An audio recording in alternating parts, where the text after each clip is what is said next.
So, ladies and gentlemen, our final speaker of the day is Kirsty Pilcher from AGCO. Kirsty is a chartered environmentalist with the Institute of Environmental Management and Assessment. She has over 20 years experience working in the environmental management space in multinational companies across various industries, including construction, mining, manufacturing, energy and transport. In her role as AGCO's Global Sustainability Manager, she is passionate about implementing sustainable practices into every part of our lives to achieve a net zero world. In her presentation, Kirsty will take us through AGCO's strategy for integrating sustainability into the design, manufacturing and distribution of smart agriculture across the entire value chain. I'll now hand over to Kirsty. Brilliant. Okay, then I'll start. Thanks everybody for giving us the time to be able to explain what we're doing about sustainability at AGCO. So let's just jump straight in. So I just kind of give a brief overview really of who AGCO are as a business and what our purpose is as a business and why we actually need to decarbonise and how we're going to do that. So that's focusing on 3 key areas of emissions, which is classed as scope 1 and 2 and scope 3. And we'll go through some of the activities that we're undertaking in them areas, but also some of the key levers that we're looking at. And when we're talking about levers, I mean, what are the key actions? What are the key things that we're going to be able to use to be able to decarbonise? So for those that are not aware, AGCO is a very big company. However, it's quite newly founded back in 1990. It's basically a set of acquisitions, and I'm sure you're fairly familiar with some of the big brands that we've got there on the right-hand side. What's quite interesting about AGCO is that it is a truly global organisation. So we're talking about North America, South America, Middle East, Europe, Australia, the Far East. So yeah, it's truly global, and that's kind of what makes a business interesting. So moving on then, within AGCO, this is kind of repeated on a regular basis and should be generally the consensus that comes from the business, and that is our purpose is to provide farmer-focused solutions to sustainably feed our world. So we are committed to accelerating progress in integrating sustainability into the design, manufacture and distribution of our products. So moving on, what are we doing about, what's the whole purpose of decarbonisation? Well, I'm going to try and describe this graph in quite simple forms. But basically, the United Nations have a intergovernmental panel on climate change. So some of you might have heard of this group called the IPCC, and basically they've provided insurmountable evidence and science related to climate change. And from that, back in 2015, the Paris Agreement was agreed across, I think it was 196 various parties at the UN Climate Change Conference, so the COP21 back in 2015. And basically, the world and all of them parties within it have agreed how important climate change is and that we need to do something about it. What that agreement looked like was basically committing to limiting our global warming by 1.5 degrees above pre-industrial levels. So at the moment, the trajectory, if we were to not do anything, we would be going for 2.5 to 3 degree warming since pre-industrial levels by 2050. And basically this agreement globally is trying to limit that impact to 1.5 degrees. And what that means is we need to reduce the amount of anthropogenic greenhouse gas emissions going in the atmosphere. And what we can't reduce, then we need to offset either by, carbon capture in some form like peat formation, restoration, or by technology through carbon capture. So the trajectory that we're really trying to get on is the yellow or the green line, and you can see that there's quite a significant gap. Now, really, and what I like is the fact that the other presentations have emphasised as well how important our job is in the ag industry. At the end of the day, we've got 8 billion people. That's going to increase to 10 billion people in the world by 2050.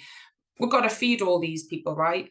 And it's a big job. And, you know, just looking at the small graph at the top there, we can see how important agriculture is. But again, it's the second biggest industry that emits greenhouse gases. So we're second to industry at the moment. So we've got a high impact, we've got a big obligation, but also agriculture is highly exposed to climate change as well. And I think, you know, we've already been talking about the challenges of kind of what climate change is how the impact that it's having on agriculture as an industry.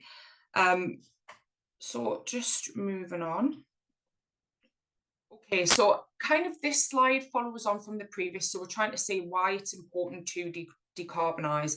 And as a large agricultural machinery manufacturing business, you know, we have been voluntarily sharing information on our environmental, social, governance, sustainability, performance for many years, actually. And that has been done, as I say, voluntarily. And what we're seeing now in probably the last couple of years, and we're seeing going forward, is this is shifting, and it's shifting quite significantly and quickly to mandatory requirements. So, you know, as far as actually disclosing our sustainability and performance, you know, it is important because a lot of stakeholders want to know what such a big business is doing.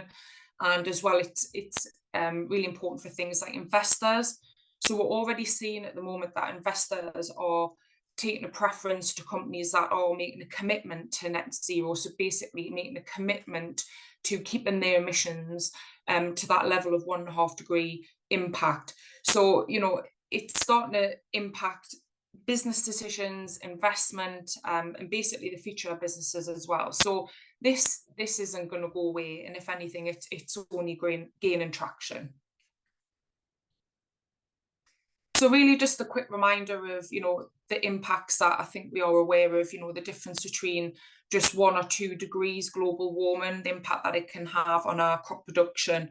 And that's just looking briefly at crop production. That's not looking at all the host of other impacts. So now what I'm going to go on to is kind of just giving a brief overview for those that are not aware of what Scope 1 and 2 and 3 emissions actually are. So we're talking about across our supply chain. So we mean here on the left-hand side, so that in the orange, that's our operational emissions within our business. So this is under our direct control. And then those on the right-hand side, which is the green side, that's the emissions that are produced through our supply chain. So that's downstream, and then that's upstream as well. So what's interesting, and I think you'll find a lot of big businesses have this similar outlook, and that is our Scope 1 and 2 direct emissions are actually only 1% of our overall emissions of basically manufacturing our products. And that 1% split is through 80% through manufacturing sites, which is probably not surprising. That's where most of our greenhouse gases are produced. Then you're looking at our offices, warehouse assemblies, and then the least amount, 8%, is through our fleet. And then the remaining, which is 99% of our overall emissions, is split down predominantly through the purchased goods and services that we take as a business, and then through the use of our final product. So over 80% of our impact of our emissions comes from the use of the final product. So as far as direct emissions, you know, it is seen really that you should be able to make good progress on this and do as much as possible to minimise your emissions. It's in your direct control, so you should be doing something about that. And I guess historically with Scope 3, it's a case of, well, it's not within our direct control. You know, that's our suppliers, and that's our distributors, that's the people who have the end product. That's not within our responsibility. And there's been, again, a big shift in recent years that actually we are responsible for the emissions of the products that we produce. And also we do have an influence over what can be done about it. So it's not just a case of, oh, you know, it's not our problem. Actually, yes, it is. And we need to be looking at that as well. So hopefully that just gives a brief overview there.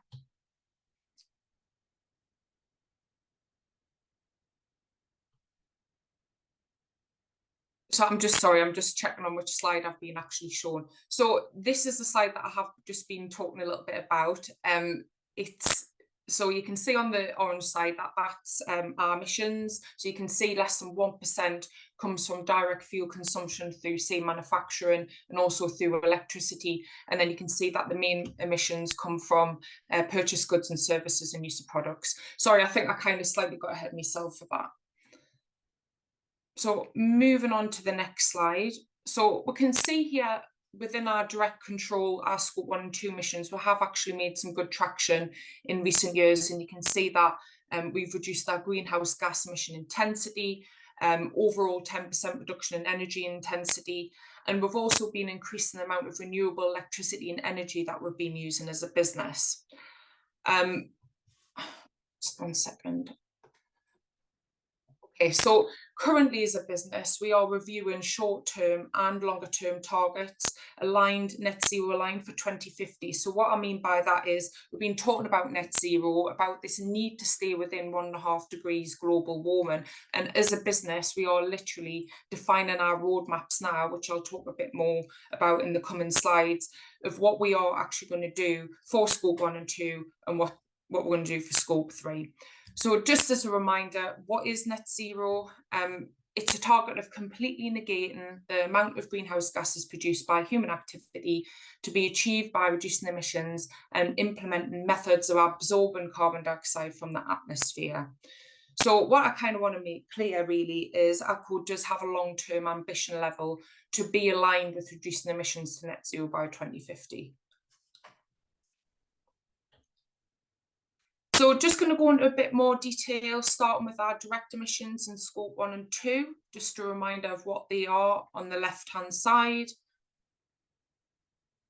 And as we're talking about greenhouse gases, most of that comes from our energy consumption. And I just wanted to put this up that this is generally best practice guiding principles worldwide of how energy should be managed. And at the top, which has the biggest preference, is energy conservation, reduction and management. So if you don't need to use it, don't use it. If you can cut it out, do so. You know, it's pretty straightforward. We know how expensive energy is. The less you use, it's going to reduce your costs. So if you can try and conserve in the first place, yeah, that's brilliant. And then what you can do there is you can look at energy efficiencies, either through optimizing your process or whatever that might be.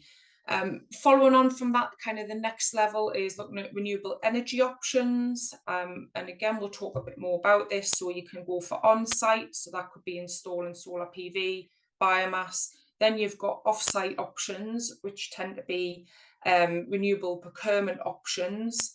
And then we'll go to low carbon energy. So for example, nuclear is low carbon. However, it's still not absolutely, you know, great for the environment, let's be honest. So that's why it comes lower down in the hierarchy. And then finally, the last kind of resort is, you know, offsetting your conventional fossil fuel usage. So that means using carbon credits. And when I say carbon credits, that's using verifiable, you know, meaningful carbon credits where it can be demonstrated that that genuine offset's been made. So as far as our target roadmap, what we are trying to do at the moment, and we're literally in the process right now, is to set a 10-year interim target up to 2033 for our scope 1 and 2 emissions, but then also to set a longer term 2050 target aligned to the 1.5 degree scenario that we've been talking about previously. So when we're developing this roadmap, we're looking at the key 3 areas within our scope 1 and 2. So we're looking at our manufacturing, our non-manufacturing, and then looking at our company car fleet.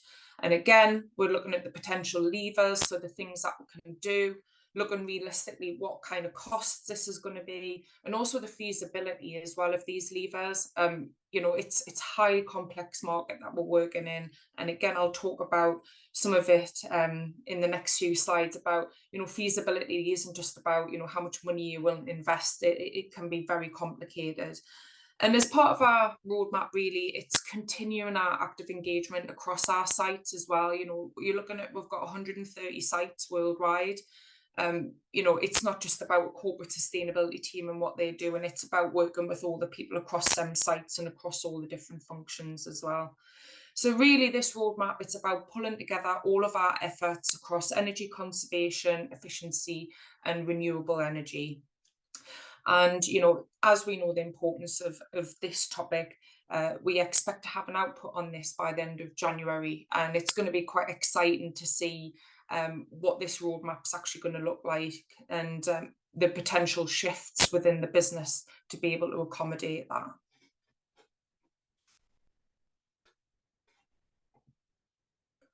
So key levers to decarbonise on scope 1 and 2. As I said, with the waste hierarchy, the energy hierarchy is the first thing to do is to focus on energy conservation and process efficiency. So we have energy specialists within the business, and they go around and support our manufacturing and other sites to focus on these areas. And what we've actually got is an internal tool that's been designed, and it's called Quest. And it's the quick energy savings tool. So there's a little logo just up at the top there. And basically it's an internal tool that we've used to identify efficiency and conservation projects. And we've made a lot of good progress in using this tool. And it's something that we're kind of ongoingly developing and will be using probably for many years to come as well. So that's almost kind of a standard given of what we're doing in the business.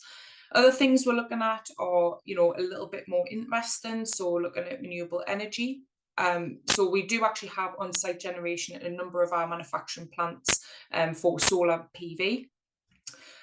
We're just about to kind of go ahead with one of our solar PV projects, and then kind of a lot of the things change the situation with the risks and opportunities. So, you know, putting, say, solar PV project onto a site isn't just about, well, have you got the roof space, but can the roof actually take it? You know, what's the subsidies in that country? What's the legislation? What kind of existing energy tariffs are already available? You know, it gets quite complicated, and it's a big investment as well. So, you know, the business is looking at return on investment. You know, how long is this going to take?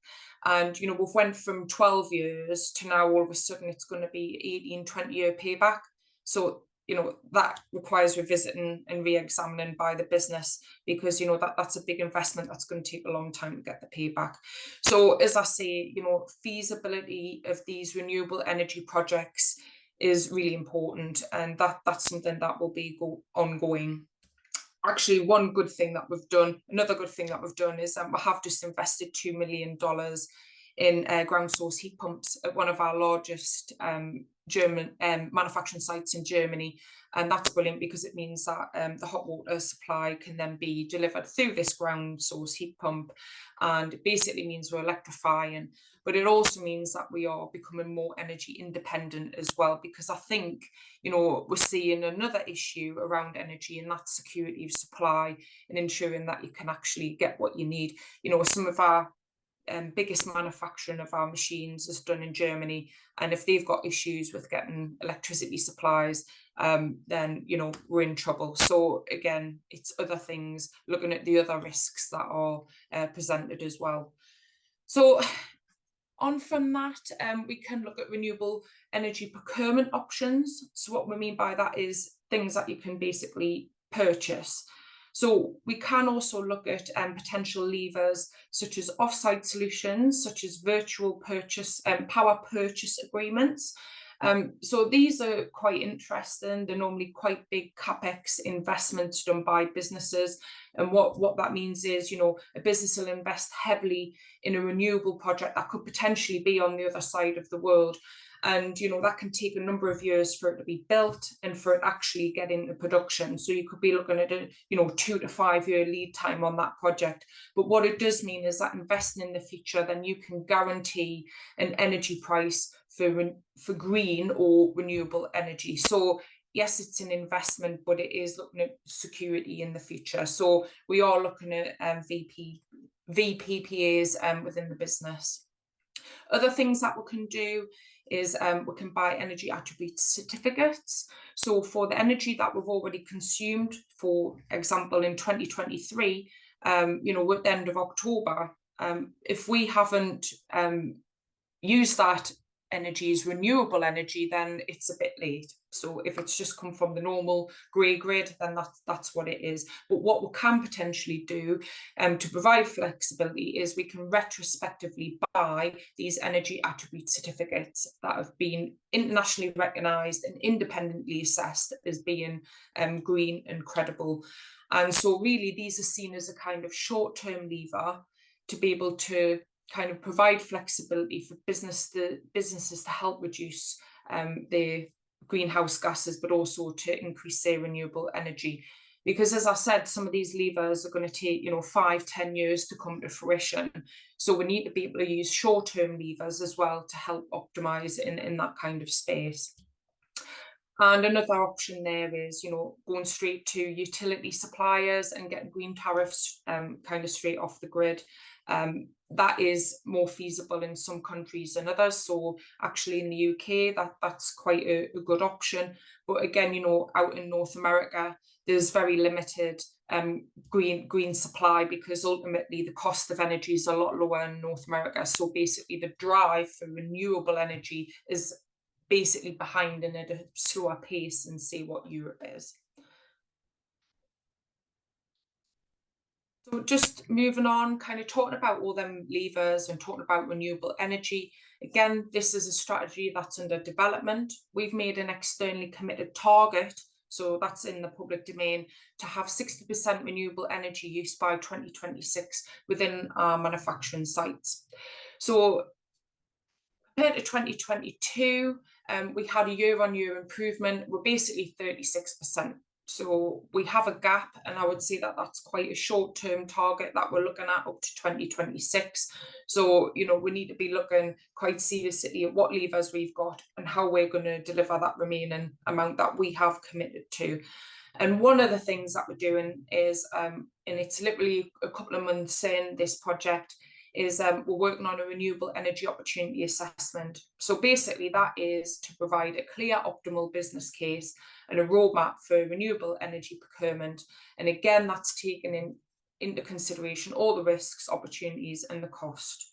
And the plan for this roadmap development is to be completed by then this year. So basically, looking at the 2024, we will have a clear strategy of how and what levers within the renewable space we're going to be going for. So moving on to scope 3 and indirect emissions. So I'm just going to remind you what that is. So that's upstream and downstream. And as I said earlier, the biggest impacts for us upstream is the purchase of goods and services. And then the biggest impact from downstream is the use of our products. So looking at the levers, we've talked about scope 1 and 2, which is within our direct control, and the levers there. What we're doing now is we're trying to expand our efforts of to our products and our suppliers as well. So scope 3 levers, we can see all the little boxes that are dotted around. We can see in the orange, there's a big focus around fuel efficiency and cleaner energy. So we now have our AGCO power co-engine that's actually manufactured out in Finland. And we can see on the right-hand side the little case study. You know, we're very excited. We do see this engine as a game changer, because it means that we no longer need an exhaust gas circulation system.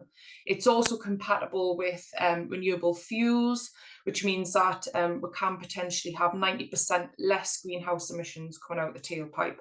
So, you know, for us, that's a very big achievement. And what's more exciting is, as well as we look at kind of plug-in electric and hybrid platform options going forward, we can use the core engine with potentially renewable biodiesel, and then also have the option to electrify as well. So we do see that as a big positive. And then another big achievement that we're very proud of is we have actually produced our first battery electric tractor, and that's the Fendt E100.